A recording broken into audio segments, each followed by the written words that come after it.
Hi, I'm Steve. I'm an alcoholic. It's cool to be here. There's a lot of people. There's a lot of people. I lived in Salt Lake from about, I want to say it was 94 till 2002 or something like that. I lived here for 9 years or something.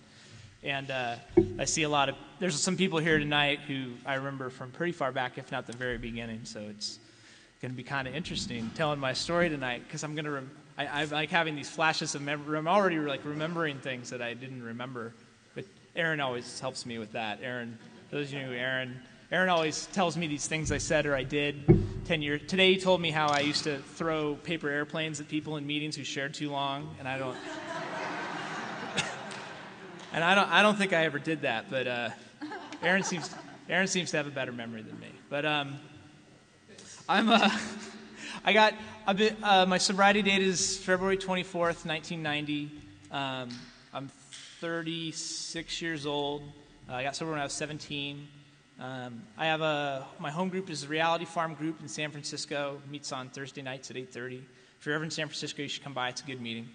And I have a sponsor, and I have some sponsees, and I have some service positions. I have a service position at my home group, and I do some H&I work. I really like H&I work. I want to put my plug in for hospitals and institutions. We have an amazing network of that. I live in Oakland, California now, and we have it's an incredible network of doing that. You got to go to a meeting on H&I to get certified before you can even do it, because they have so many people who want to do it. But it's been a great deal. So I had drinking. I'm from Southern California originally, Los Angeles area, Manhattan Beach, and I came from a pretty good home. I got two parents who are still together, and the earliest drinks were like stealing. From an early age, I always my mom would have dinner parties and have wine and oysters and stuff like that, and I would always go around to all the adults and ask them for a sip of wine, and doing that early on. I remember I stole this one thing. I stole a Coors Light out of my dad's out of the refrigerator when I was 8 years old or 7 years old, something like that, and I put it in the dresser in my room, and I took a sip of it every day, and I was like, oh, this is terrible. Why do adults drink this? And I put it back in the drawer, and I put it back in, and every day I would come home and take a sip of it when I was I don't know why. I don't think that's alcohol. I don't know if that means I'm alcoholic or anything, but it's what I did. I found it's best that when I tell my story, I try not to give too many opinions, even on my own story, because saying this happened because of this is because I found over the years I can't say, well, I stayed sober all these years because I did these things. I really don't know what's kept me sober. I can tell you that I stayed sober while I did certain things, so I can just tell you the things that happened, and hopefully God will tell you whatever you need to hear from that. So the first time getting loaded actually wasn't alcohol. I have some drugs in my story. I think that's okay. I noticed that Bill talked about sedatives in his story, so I think I'm covered. I got some really good pure alcoholism in my story too. You're going to enjoy that. No drugs involved. But it started for me with smoking pot long before I drank, for a couple of years before that, and it was around 8th grade. And I just remember when I got loaded for the first time and laying down on my friend's floor. I was always, from an early age, I was the smallest kid in school. I went to this Catholic school. It was like Lord of the Flies. It was the same 30 kids for 8 years, and I was the smallest kid with braces and glasses and a flat top, and parents bought me one outfit a year, and then I wore it every day, and it was just brutalized, but I was just afraid all the time, It's if I were to blame my alcoholism on any psychological factor, I would have blamed it on that, because it wasn't my family. But I remember I had these friends who were sort of the cool friends, and my friends Jason and Justin, and I wanted them to. They started smoking pot around 8th grade, and they were cool. They were the cool guys. They were kind of hung out with the cool kids, but they also hung out with poor me, the outcast nerd kid. And I'm really begging them to get me high, and they finally got me high, and I'm laying down in Jason's mom's bathroom, looking at the ceiling, and thinking, I want to die like this. Like, this is the best I've ever felt my whole life. Like, and it's like all, like, 3 years of dare education just went out the window, and I remember I was like replaying my whole dare education and I was just basically saying, like, thinking to it all came unraveling. I was just like, it's all a lie. Like, it's all, like, it's a giant conspiracy. They don't want you to find out, you know? And I don't know what I thought, but it was just like, you know, like, because nothing bad happened. Like, I got loaded. Nothing bad happened. Everything good happened. Like, everything was great. And you know, I got to say from the very beginning, I've always assumed, even into many years of sobriety, like probably 5 or 10 years sober, I always assumed that it had that same effect on everybody. That, like, and some of you who are new tonight might think that, like that everybody reacts that way. But it's like, as I've gotten to know more and more normie people in my life, because even when I got sober, for many years sober, I didn't know many normie people. Like, even the non-alcohol, the people who weren't in AA who I hung out with were usually a little malfunctioning. But I live and work, and I've like dated girls who were normie today, and I described to them like those experiences I had getting loaded and like what it did for me, and they were just like, kind of like, I just never did that to me, you know. Like, they're like, you know, pot made me tired, or, you know, I drink 1 or 2, and then I'm like, I lose a little control, and I'm like, and that's enough for me, and I want to stop, you know. And I'm like, it's like you don't feel like just like everything's great, and like, you know, like everything gets quiet, and you can, you know, and you can talk to people, and it's like, and they're like, and I really, and honestly speaking, and I'm not trying to make a joke, but like, I really didn't know that for a long time. I thought that it did the same thing for everybody, and but I know for a fact that it does that for me. And it's like, I think it's true for a lot of people. If you get sober young and you come into AA young, you have this period where you get into your 20s or your 30s, where your life, if you're doing the steps and you're living like a sober life, where your life starts getting pretty functional and you're hanging out with a lot of normie people. And a lot of people stop and reevaluate whether they need to be here or not. And the way that, and some people reevaluate it by drinking again. And I reevaluated it by going back to my first step and taking that honest look at what my relationship to alcohol was.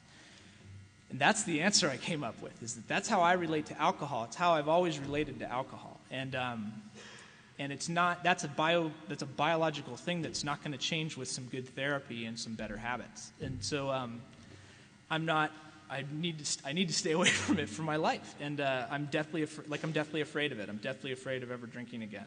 And I had there was a guy who was sober when I got sober. I'm skipping around a lot, but there's a guy who was sober when I got sober, and his name was John, and he was like 40 years old, and he had blue hair and a mohawk in this meeting, the Hermosa Young People's meeting. And John is still sober today. And I remember he would say in meetings, he would say like, you know, most of you will drink, you know, I'll probably drink too. We're all probably going to die drunk. And people were like so bummed on that. They're like, that's such a cynical thought. Like, but it's, you know, the thing that he said behind that is, it's like, but you know, we're not. But there's no way I'm drinking today if I just stay focused on today. If I do what I have to do today. But I do live with that constant fear that the thing that will most likely, percentage-wise, the thing that most likely I'm going to die of is not going to be cancer or falling in a rock climbing accident. It's probably going to be alcoholism. I'm probably going to pick up a drink. And because of that, I got to stay on my toes. So that's why I do a lot of the stuff I do today.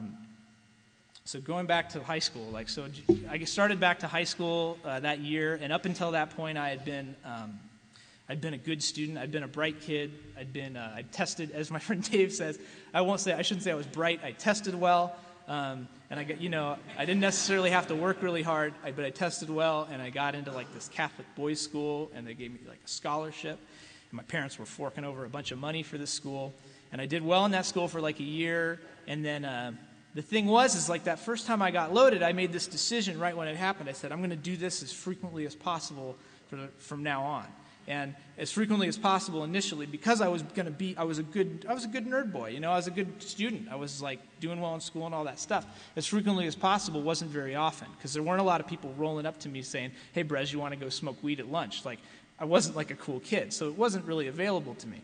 So it was like when it came around, I would do it. And as that I started to see, like, really quickly, like, I'd never been the best at anything. I was always too short to be very good, like, at any sports. I was never very good at soccer.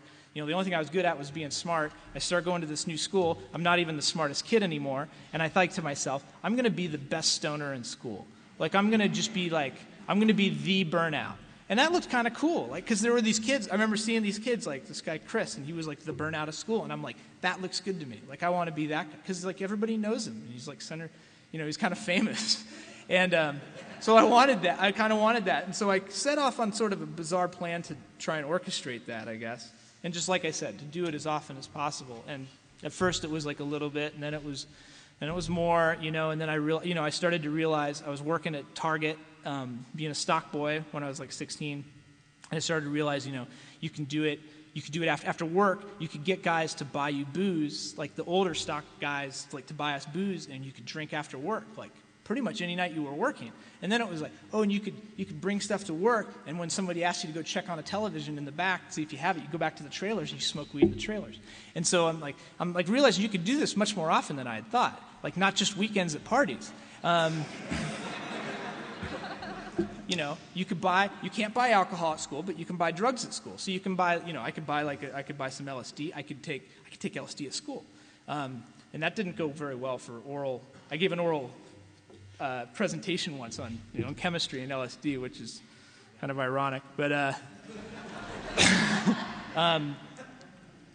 but I just and I didn't have a lot of sense about it, and I didn't have a lot of control about it. But at the same time, everybody else was doing things the way I was doing them that I could see. Like most of the kids in Southern California was a crazy place at the time, and it was like there were a lot of other kids doing what I was doing. And my opinion of it was like people are coming when people started to get in my way, like when obstructions, people started coming down on me about how my grades were dropping, and people about my behavior.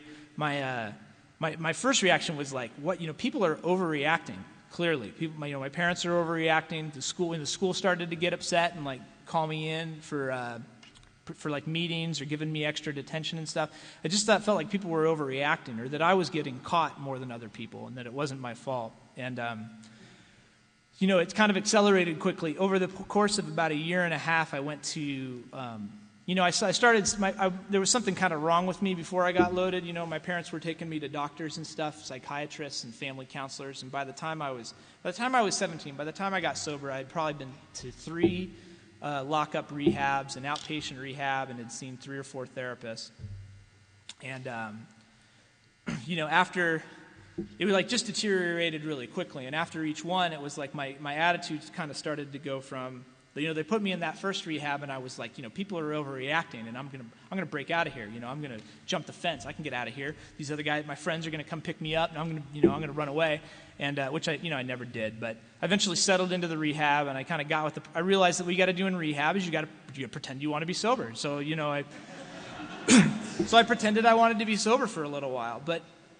During that very first rehab, it was when I was still 16, and I was at Charter Hospital, and this guy, one of my good friends, this guy Tim, his dad Pat, came to the hospital, and Pat came he brought one of his friends, and I didn't know him really well. I knew that I liked him. He was kind of a cool dad, and I don't mean like a cool dad like he gives you whiskey to drink. Like he's just cool, like he's a really nice guy, one of the nicest people that I knew, any nicest adult that I knew in my neighborhood.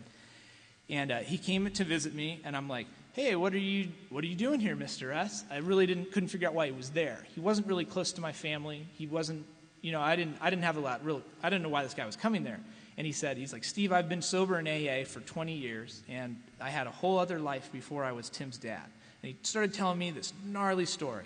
And he brought a friend who was more of a 60s drug story, like an NA story, because he thought I would relate to that more, which I really didn't. But because that's where that's what I looked like. I had long hair, and I had Guatemalan pants. I was like a total deadhead hippie kid. And he just told me the story, and what was so unbelievable about it was I couldn't believe the picture he was describing me of how messed up he was before he got so in this whole other life. I would have called him a liar, except that there was just no reason for him to be coming there and lying to me. And he was the only adult who had come to me at that point who wasn't there to tell me what I was doing wrong or how I had to do. Everybody was coming and saying you need to do this, or you need to pull your head out of your everyone was saying stuff like that to me.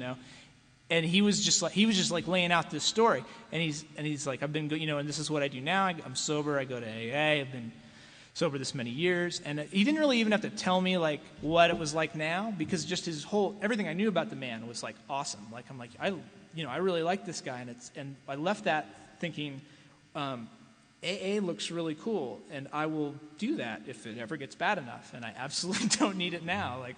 But I definitely filed it. That was my first exposure to Alcoholics Anonymous, and I remembered that. And after that, I get out of those rehabs, and I started, I would do this thing where I would try and keep the heat off for a little while. It was always about after that rehab, I had another one, and after that one, I started to think what I need to do is I just need to manage and control this a little better, and I had picked up some tips from the big book. Had some great tips on there for how to manage and control your drinking. I thought they were tips. I didn't realize they were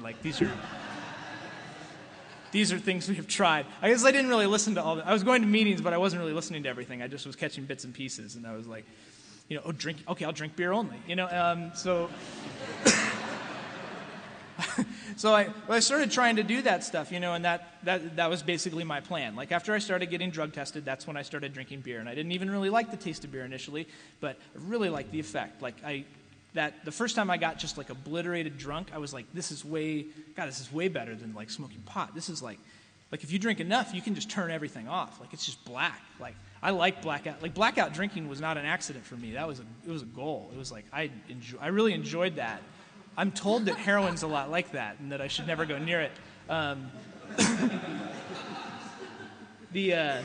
never did that. But I remember one night that was kind of typical of my drinking is I was at home. I had this problem where I could near the end where I would try and go to bed at night, and what I would do is I'd wait till my parents went to bed they'd go to bed around 10 or 11. And I would sneak out, I would open up my window, and I'd sneak out the window, and I'd walk to this vacant lot about a block from my house, and I'd have a stash of either booze or drugs there, and I would get, as obliterated as I could until I was ready to pass out, and then when I felt like I had hit the mark, and then I would walk home and pass out in my bed. And I had to do that pretty much every night, and I didn't see this clearly until a year sober, but that's, I don't know how to fall asleep. I just didn't know. I didn't know what falling asleep. I never fell asleep once unless I was in rehab. I never fell asleep for 2 years. On those nights where I couldn't find it, I would go down to I'd ride my bike, or I'd skate usually. I'd skateboard down to a liquor store near my house, and I'd get somebody to buy for me with money I had stolen from my parents. Or on this occasion, I hadn't been able to steal, raise any funds. But one of the things I did is I'd break into my parents' room and steal money from my dad, because he would just leave cash around, being an idiot, and and I would take it, and that's how I usually bought my booze when I ran out from my excellent paying job at Target. So this night I couldn't, so I went to the liquor cabinet, and they had a liquor cabinet that had the plastic safety locks left over from when we were 6 years old, and I was like, God, these parents are morons, and just open the safety lock and pull out, and they just didn't secure it, and I pulled down a bottle of vodka and a jug of Chablis, the old Ernest and Julio Gallo Chablis, and I drank I made this big cocktail of Chablis and vodka, and drank this whole thing. Yeah, but I remember, the thing I remember about it is I didn't put the stuff away. I forgot. I don't know why. I started to walk around the kitchen island to get back to my bedroom, and before I even got around the kitchen island, everything started to just close down, and I just remember thinking to myself, perfect. This is exactly what I was going for. And it was, and I just remember waking up the next day with vomit. There was vomit all over me, and I was in the bathtub, and I don't know how I got in the bathtub. It turns out I had thrown up in my bed, and then I had woken up and noticed, and then got in the bathtub, and then my dad was walking past me the next morning. I was like, oh, I think I have the flu. I'd left the bottles out in the kitchen, and so I wasn't a very smart drinker, and that's probably has a lot to do with how I got sober as young as I did. Even when I was doing, I did a lot of things really stupid, and it was mostly just that. All I can say is I didn't really think about it very much. I had a singleness of purpose about me, and it just was more important than everything. And so the getting sober part was the last experience was I had started kind of going to was going to meetings in this sort of one a week way. I was going to one meeting a week because I was a mild case. I knew I had to be sober, so because I just knew I had to be sober because I was like on some sort of weird probation at the time, and my parents were at this phase where they were like, they had looked into, they were very proud. They weren't just going to kick me out because they were like, they were like these upstanding people, and so they went to the lawyers and they were like getting the documents to like have me declared an emancipated minor, and they were going to have me like whatever that's called. I declared an incorrigible, I think is what it was, and they said, well, we've got these papers, ready, and the deal is you need to like pull your act together. And I had like 6 months until I turned 18. They're like, you got to pull your act together and I was like, well, I'm going to these meetings, and I was going to like this NA meeting, like one a week, and they're like, I'm sober, I've been sober for 30 days, and they're like, we really don't care, you're an asshole, and and so they had told me like if I broke curfew again or if I got loaded again, they were going to send me to this one last lockup, and if I didn't pass my, and then if that didn't work, then they were going to sign these papers and it would be done. And I went out this one night, and I was like, it was sort of, for me, it was the experience of like making a decision that I was going to be sober. I was very committed to being sober at this point because it was really, really important. I knew my parents were going to send me to this place, and they told me so. They said, if you mess up tonight, because it was I got kicked out of the Catholic school, and just another brief, I guess the sketch of everything else that was going on at that point. I had gotten expelled from the Catholic school. I was like terrorizing, like physically, like being violent with my 2 younger sisters.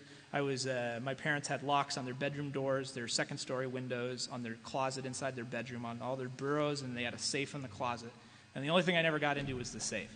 I stole when they'd go out of town, they'd lock the garage and put a locked cover over the van, and I would break the lock, and I'd break the lock on the van. I would just steal whatever.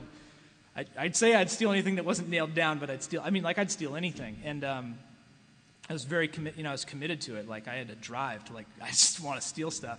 And it was totally without conscience. Like I would scream at my mom on like at least once a week. I would scream at my mom bad enough to make her like curl up in a ball in the kitchen and cry.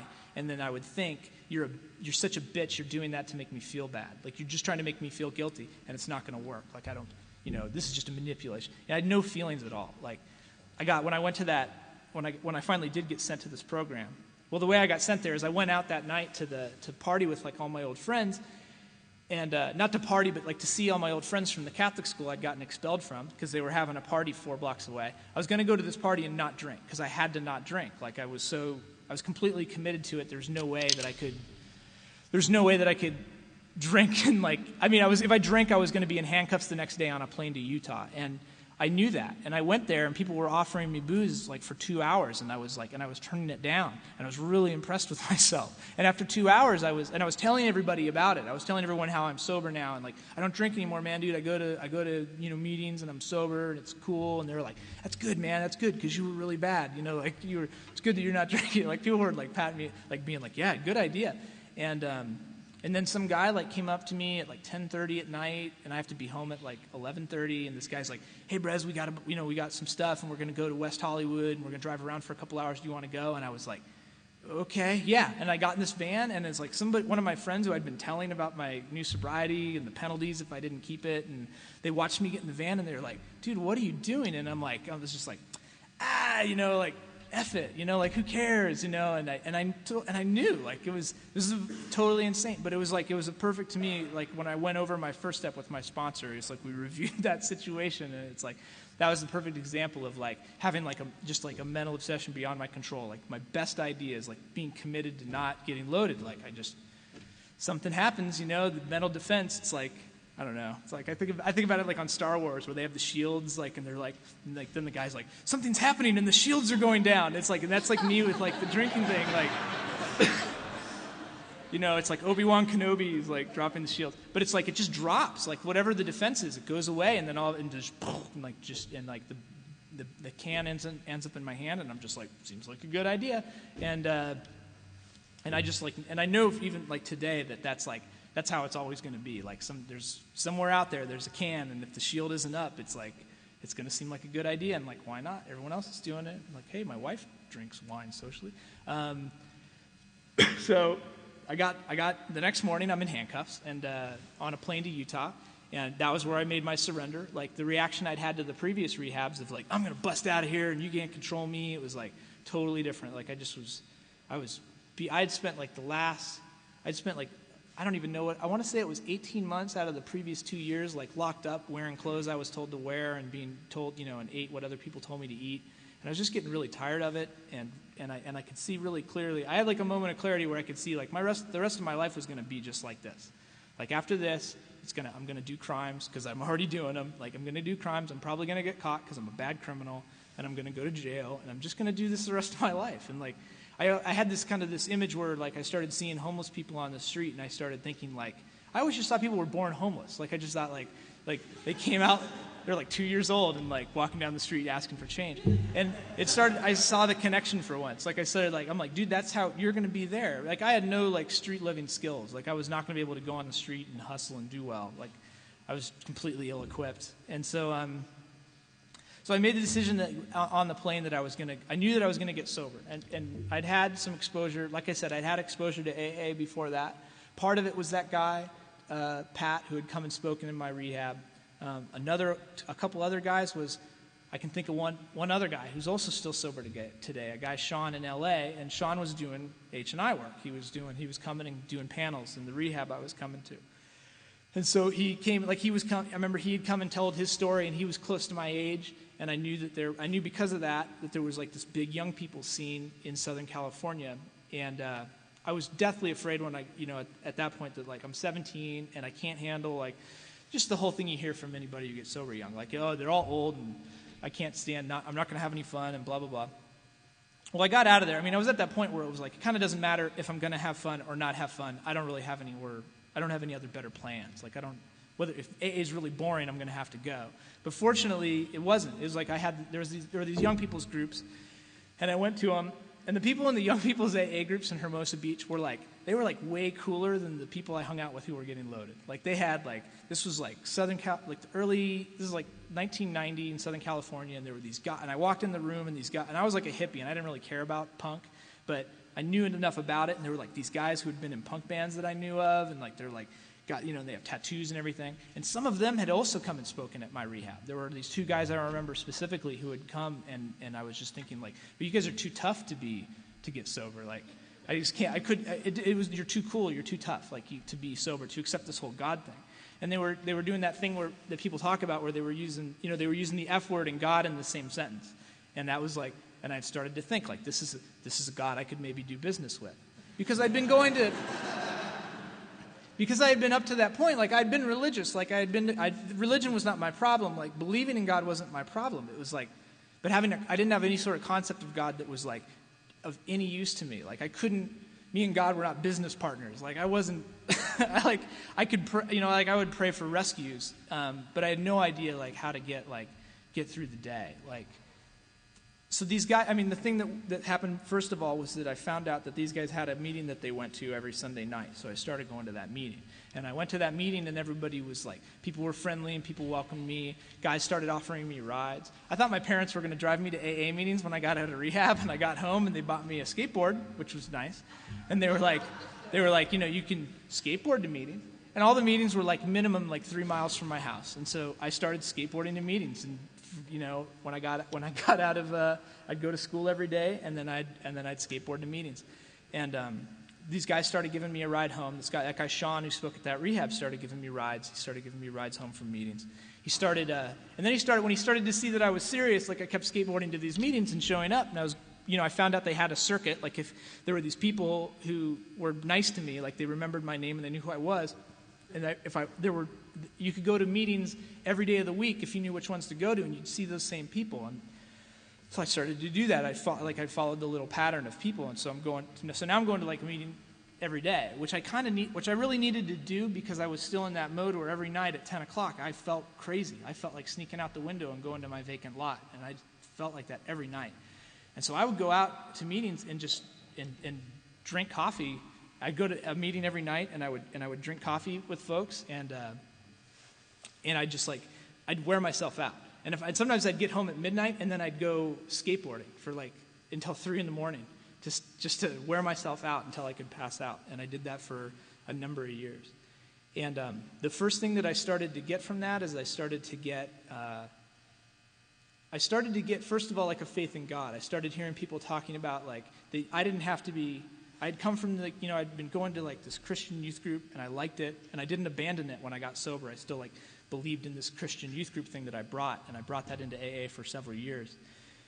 But I got this new operating system where they were like, you don't have to be performing at any certain level to be talking to God and for him to listen. Like, you can just be totally messed up. You can start where you're at. Like, you can just ask for help and you'll get it. And so I started doing that. Like, I started praying and feeling like I started to feel it sort of like palpably. Like, people just told me, like, if you do this, it'll work for you. And I don't know if it was like a placebo, like the Dumbo thing with the feather thinking you can fly, but I started to kind of feel it. Like, I would pray, and it did start to feel like things were better. And I got this, and people would tell me, like, do this, if you do the steps, if you start get a sponsor, you start calling them, doing the steps,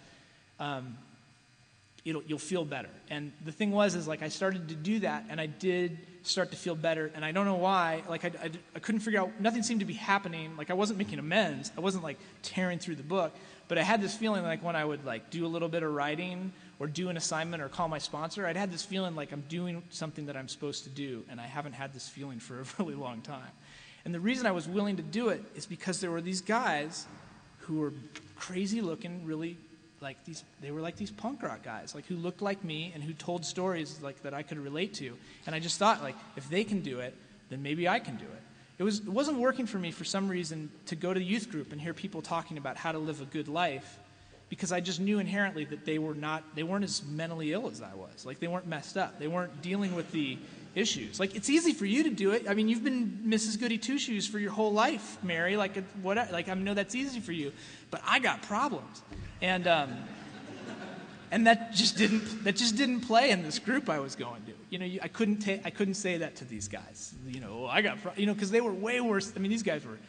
I remember that's mostly what I thought when I was around these guys. Is like, these guys are messed up. Like, these guys are like, I still thought, like, I'm really happy I'm not that bad. But it's like, that was so much power in that. Like, guys who to me seemed like total criminals. Like, and they told me their stories, like the way that ripping people off, like in Skid Row, and like beating people up for heroin and all this stuff. And the guy who's telling me this story is doing me the service of driving 10 miles from his house to pick me up and then drive me to a meeting and then buys me a plate of fries at the meeting. And I just had trouble resolving these two things. Like, this guy who says was this evil and doing these terrible things, he's acting like this. Like, there was like this power there. Like, and it just started, more than anything, it just surrounded me. Like, it was just all around me. And it was like there was this movement afoot at the time that people were also getting really involved in, like, there was a young people's conference going on. And I remember my first young people's conference experience was that first summer. I'd been sober for a little while. I want to say like 6 months or something. And it was August. And one of the people in my group started saying, "Steve, you got to go to this conference in San Francisco. It's a young people's conference. It's going to be thousands of young people. It's going to be awesome." And I was just like, not interested, like, not going to do that. That doesn't sound cool at all. A conference? Like, I'm going to go to a conference. I mean, I was still in this stage where it was like, the steps looked like homework, like they had, and I hadn't been doing homework for a year and a half, and I wasn't going to start now. It's like, I was still in that stage of like, well, I'm reading the steps and I'm agreeing with them, so that's the same as doing them.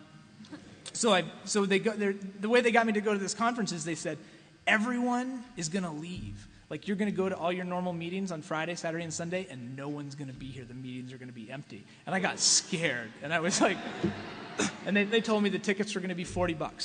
So I got a ticket for $40. I went to my first Sticky Paw in San Francisco, and it just blew me away. It was amazing. All of a sudden, like, my world just got like 100 times bigger. Instead of just seeing like the same like angry 40 punk rock dudes who are sober every week, it's like I was seeing this huge world of people who like looked like, I started meeting hippies and like preppy kids and like people who looked like every walk of life, like all these people and they were all so different. And they were all from different parts of the country. There were people from Louisiana and these guys from New York who were talking all funny. I met these guys from New York, and they shared a cab ride with them over. And it was just surreal. I just remember my head was spinning. Like, I can't believe like these people are sober everywhere. And it started to plant this idea in my head, like, wow, you can like do anything. Like, there's no limit. It's not like, oh, I get sober, I'm going to have a dull life now. It's like I can do, like, anything can happen. Like, anything that's possible, I can go anywhere. And I really kind of latched onto that for a while. And this isn't, I don't want to say that I wasn't like doing a lot of work in the program. I mean, but the work I was doing in AA around the time was Like I was doing the H&I stuff. Like people were saying, probably once a week they'd say, we're going to go do a panel. We're going to go do a panel in Compton. I'm going to pick you up. We're going to drive to Compton. We're going to talk for a little while. We're going to go do a panel in San Diego. We're going to go do a panel here. That was like a big thing. Like go and do lots of panels. Go and tell your story. Go meet other groups. And there was a very strong ethic about it. And I don't know if I ever heard people say like, if you ever say no to AA, you'll drink and you'll die. But I guess I just saw it as an example. Like nobody said no. People just didn't. These guys just didn't say no. They just didn't. And I knew there was like some unspoken thing about like, oh, you don't want to say no. Like you don't want to say no. And so I did that stuff. And but I remember thinking at that point that I needed to explore this world. And kind of skipping ahead a little bit. Like so then I was still very much living in this world where the traditions, which are great, AA is like the most fantastic. This guy I was talking to a couple weeks ago who was doing the H&I meeting with was talking about how like AA is like the longest running, most successful anarchy in like human history. Like it's just like we're an anarchist organization essentially. And but that it's like the traditions were a shield that protected me. Like they weren't a mirror to reflect my behavior the way they are today. It's like, but they were something that protected me, so I can get up during a meeting and go and smoke cigarettes and talk and poke my neighbor, and I don't have to do the steps, and I can flake out on my literature commitment, and you can't kick me out. And I just loved that about AA, and I banked on that for probably 3 years, and I started to. I met a bunch of people. I actually met these people at Equipa. I met some people who I also want to say that like I just heard from like 3 or 4 or 5 or these guys are still sober today in other parts of the country. They're we're all like 18, 20, 22 years sober, and but I met these guys who were following the Grateful Dead and staying sober. So I started following the Grateful Dead around the country, and I did that like for a little while. And I was with people who were very genuine about like being sober and very, very enthusiastic about it and trying to do the best they could. But it was really the blind leading the naked. I had a friend who was like my age. We had sponsors back in the cities that we came from, but we talked to them like once every 2 months. And so my sponsor had started me on an inventory, but he was very vague about the instructions. So I'm doing this thing where I'm like writing an inventory, where I'm writing a name and then columns 2 and 3, and then the 4th column, just like that, like in that order. And I'm just adding to it as people make me angry on Dead Tour. And this thing turns into like this book. And by the end of Dead Tour, and I'm not living a very principled life. I don't have any service commitments, obviously.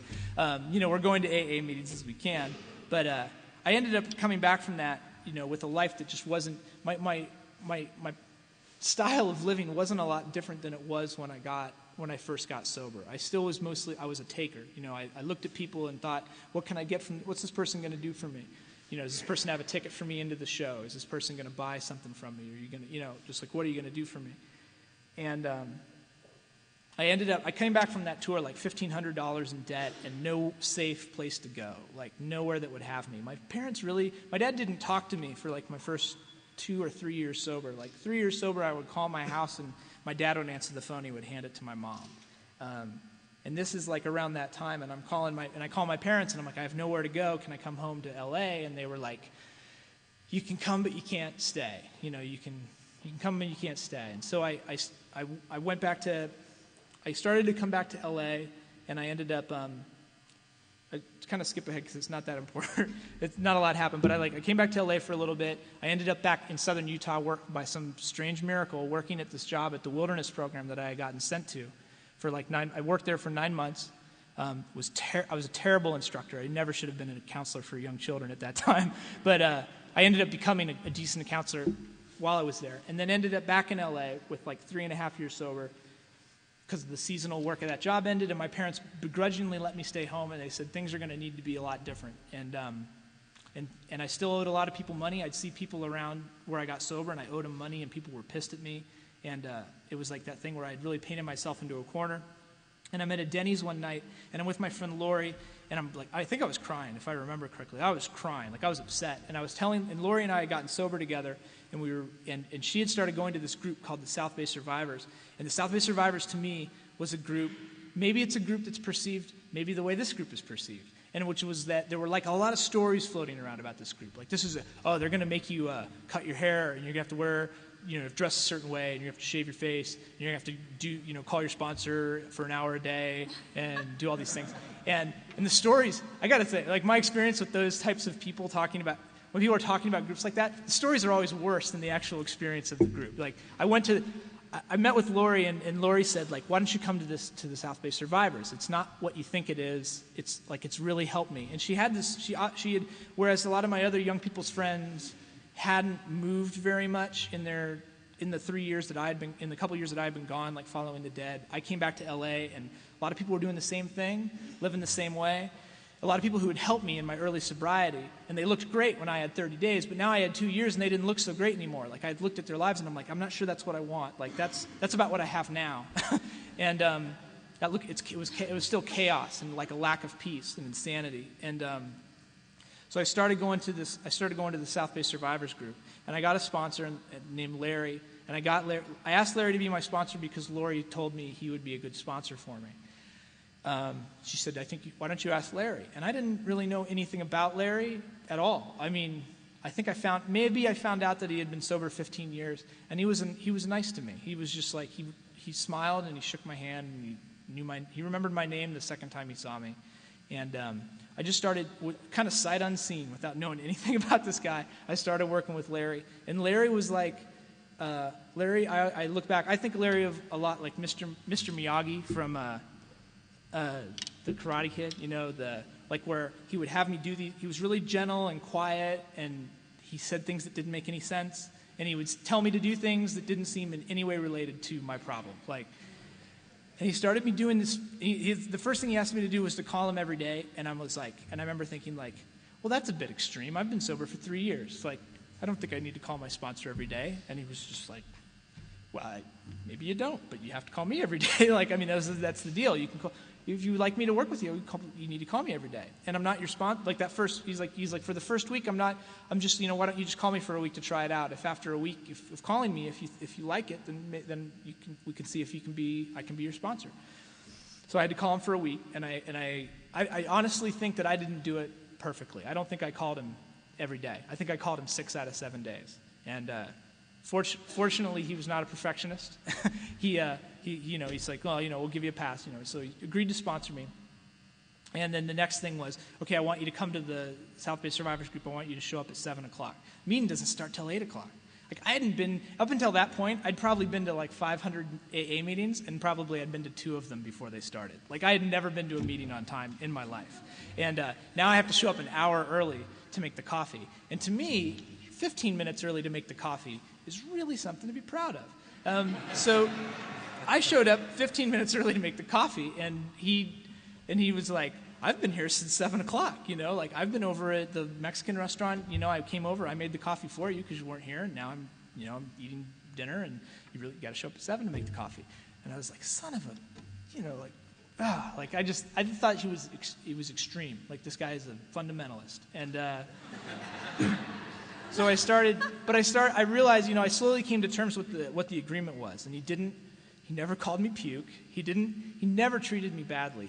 I gotta say, he was a model of how to treat people in general. He treated me as well as he treated anybody else. He always treated me with total respect and kindness.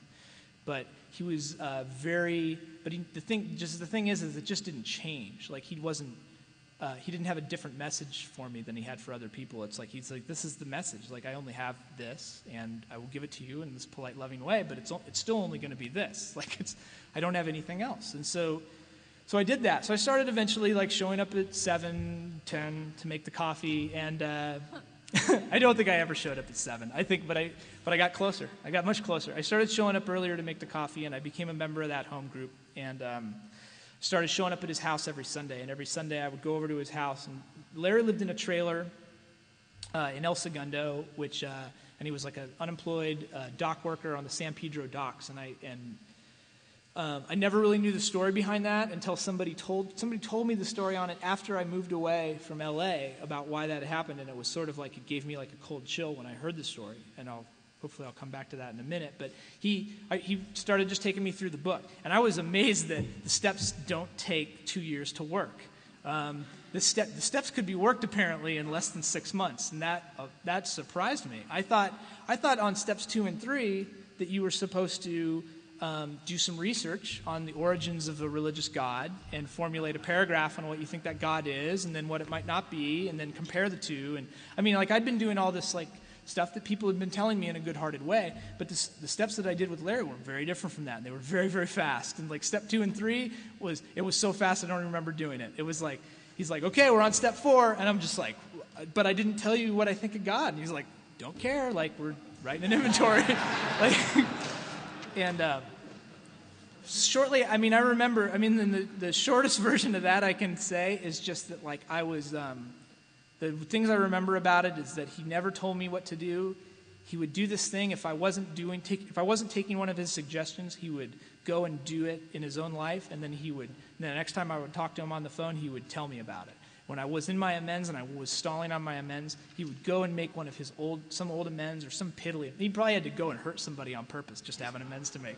And he would like go and make an amends to somebody, and then I'd call him and I'd tell him how I wasn't making my amends, and he'd be like, I made this amends today and it was so cool. Like, I went to this woman and I was so afraid and I did this thing, and then I was just like, okay, like, I get it. And I always wanted to talk to him about other stuff. I'm like, okay, so I didn't make my amends, but I have another really big problem I need to talk to you about, and it's about my parents and how they're jerks. And it's like, and he wouldn't even talk to me about it. He would just be like, oh, I just want to talk about amends some more. And I just took the phone and like ripped it out of the wall. I threw it across the room this one time. I'm like, you don't even listen to me.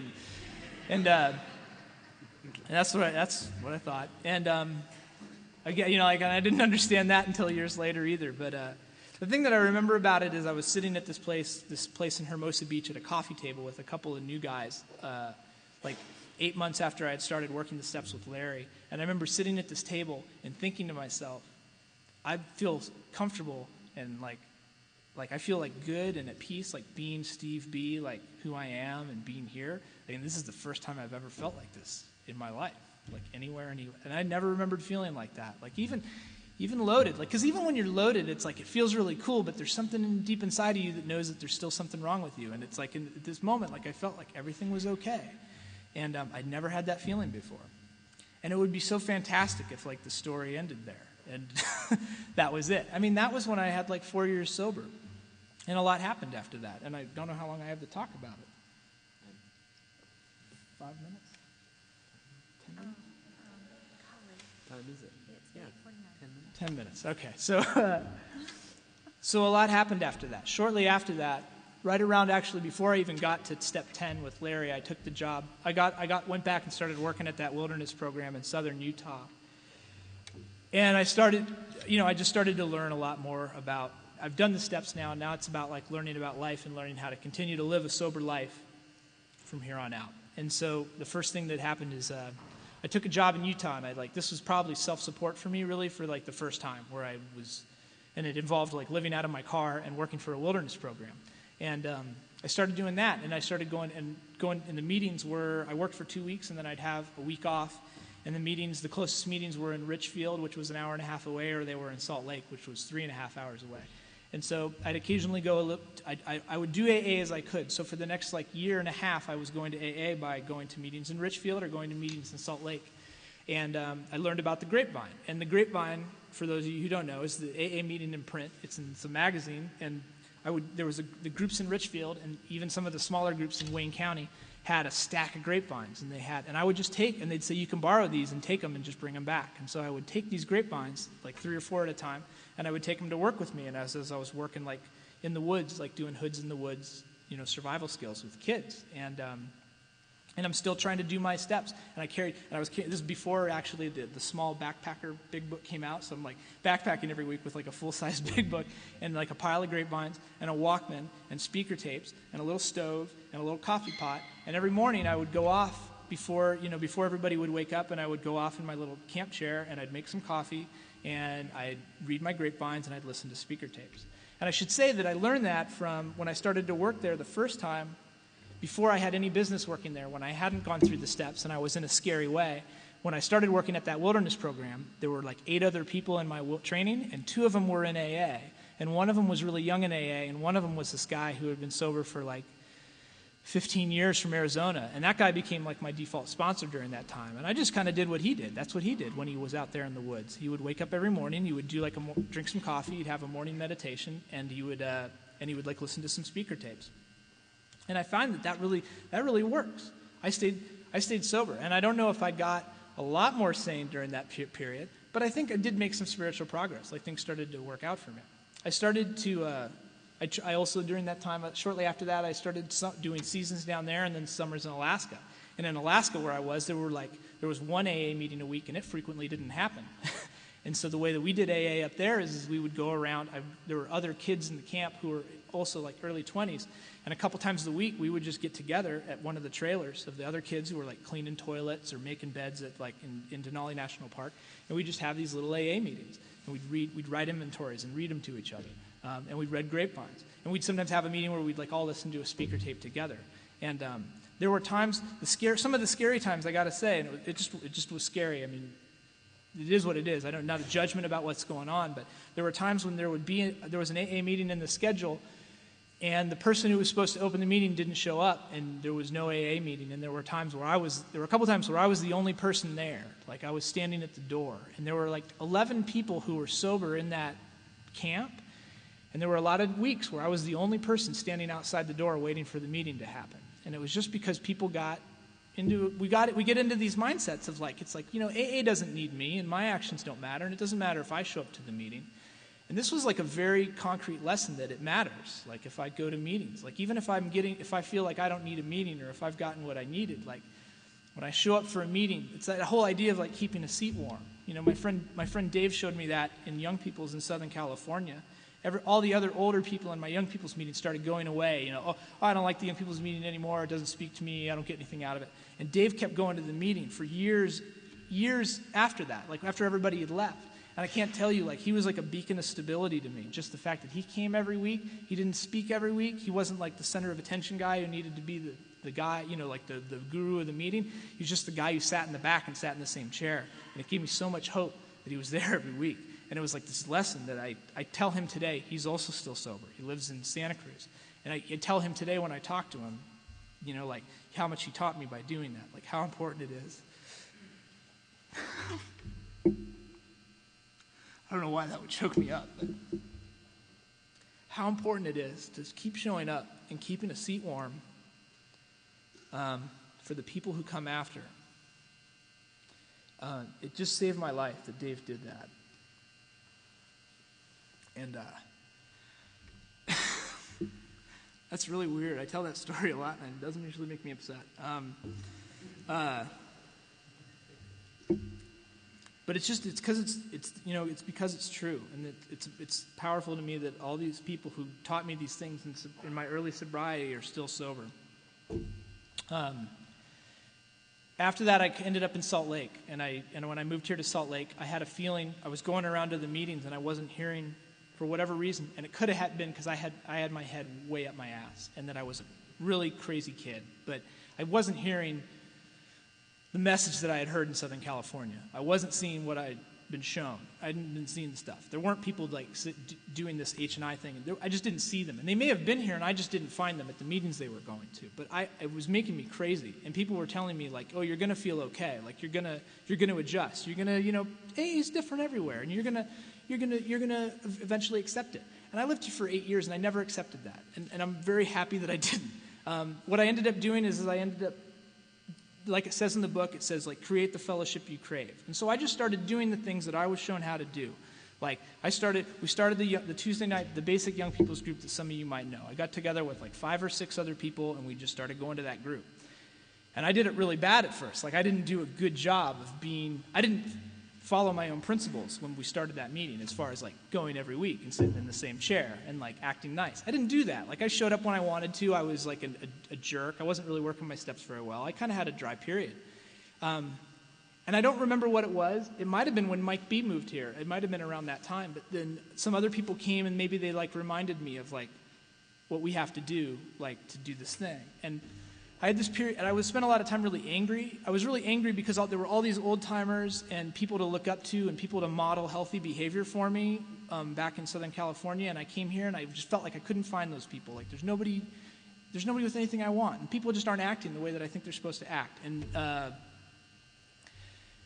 I couldn't find peers. I was having trouble finding peers. And I look back today, and it's been an absolute fact for me. There's a part in the book where it talks about creating the fellowship you crave, and that I can't remember exactly how it states it, but the idea is like, I was surprised to find that the people who were new, like who started to come around and who I was doing 12-step work, maybe I was sponsoring them, maybe I wasn't their sponsor, maybe I was just like sharing with myself and being of service as best I could.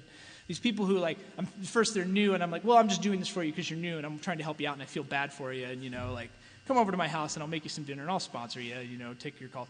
And those people, like, a lot of those guys ended up becoming like my peers, like my closest friends. Like the fellowship rose up about me. It was like, and people become, and some of those people are still like my closest friends today and are models of behaviors of how I should act. And I never would have imagined that when I met them. I never would have expected that. I thought, I had an attitude of like, what's in it for me? Like, where are the people who are going to help me and be nice to me and like show me how to, where's my sobriety? Like, where's my message? Who are the people bringing it to me? And when I started trying to give it away and do it the other way and trying to share it with other people and make my life, look at AA as more of it was a service, I started going with the idea, like, I started going to the young people's meeting, and for a while there, I hated it. Like, I really hated going. It was like, but I started to go. I'd go every week, and I didn't try and share every week. We did like a thing in the meeting where it was like maybe you share once a month if you go to that meeting regularly, and that was good. And just trying to do the H&I stuff and taking meetings to people, and being active as a sponsor and being available and like. Meeting regularly with guys and taking them through the book the way my sponsor took me through the book and trying not to add anything to it, just try and like remember. The hardest thing for me is to remember exactly how Larry did it with me and just do that and just try and just pass on exactly what was passed on to me so that hopefully I don't mess it up. And I've just been really grateful for that. And I know I have like 2 minutes left. And I just wanted to talk about, like, I felt, in some ways, I felt like living here, I built up sort of like there wasn't exactly maybe a cult of personality, but to me it felt like in a way it was bad for me. It was bad for me it was bad for me in a certain way, and I moved away partly from my job. I went back to school. I had to change a lot of the ways I do things. I speak to my parents today. I paid my own, after being a spoiled kid and like mooching off my parents for the first 3 years sober. My parent, I didn't get any money from my parents in my mid-20s, and I went back to school. I paid for it by student loans. I paid for it on my own dime. Started paying my own rent. Started paying all my own insurance. Stopped borrowing money from my parents. Probably when I was 30, that was when that happened. I stopped borrowing money. Like when I got into a tough spot, I started to pay for it myself. I start doing this thing today where, like, when I go and visit my parents, I occasionally take my dad out for breakfast instead of just assuming he's going to foot the bill every time. I start trying to do little things like that. And the relationship with my parents got better, but I feel like I was in the middle of something else. So I'm pretty near the end here. What I was going to say is I went back to school. I got a graduate degree. I was sleeping like 6 hours a night for 3 years, going to grad school, but I was still sponsoring guys and going to meetings, and I got this great normie girlfriend, and we fell in love, and I got asked to like give the commencement speech at my graduation, and I'm thinking to myself, like, when it was happening, I was like, this is so great, man. I'm going to go to Ikipa, and I'm going to tell this story in front of thousands of people, and people are going to see how great AA works, because like I'm on top of the world, like I'm like the AA poster boy. I thought like all my hard work has paid off, and now I'm going to like sit on the throne and get all my rewards. And it totally came apart. I went, I went back to, I went to Nepal with this girl. We broke up. I broke up with the girl. I came back and the economy crashed, and the job I had at the architecture firm, I lost the job. I started suffering from terrible depression. I started having problems I was losing sponsees. Like everything just fell apart. And I was in a bad way for like 5 years. And I was talking to somebody a couple of days ago, like, about just what that's like. And I was I was seeking for anything I could find. I was looking for the most fundamentalist AA because I was sure that that was what the problem was, is I just wasn't doing it right, and I needed to get back to my roots. And I'm like going on the web, and I'm finding like the craziest like right-wing AA, like we do it the way Bill and Bob did it in 39, not in 1940, 39, and it's like. And I just found, and I got really dogmatic, and I got rigid, and I got stiff, and it's like if you weren't doing it this way, you just weren't doing it right. And the thing is like I don't even know if it was working for me. Like I was trying to tell people like this is what works for me, and I know this is what works, and I don't even know if it was like. And something happened, and where I go today, like I go to meetings, I go to meetings regularly. I have a sponsor today who tells me like kind of like stay in your own movie. It's really not your business what other people do. The only thing you can share is your story and your experience and what you're doing. That's the most powerful thing you have, is what you're doing. Like, are you praying? Are you meditating? If you're doing that stuff and you don't even necessarily have to tell people about it, people will just read it off of you. And that's like the most powerful 12-step you have. And then people will come to you and want to be around, and then it's easy to share it with them. And it's a much better way of living for me today, because I'm a controlling guy, and I get controlling and angry and dogmatic, and I'm sure that the way I'm doing it is the way that's going to work for you, because it works for me. And I'm really glad that I have a sponsor that checks me on that these days. But he also is really active himself. He does a lot of work, and he tells me about it. And I'm very grateful for that. I'm grateful for everybody who's here. I'm really grateful for being asked to speak, and it was a privilege to come out, especially to see so many people, so many old friends that I love very much. And thanks very much.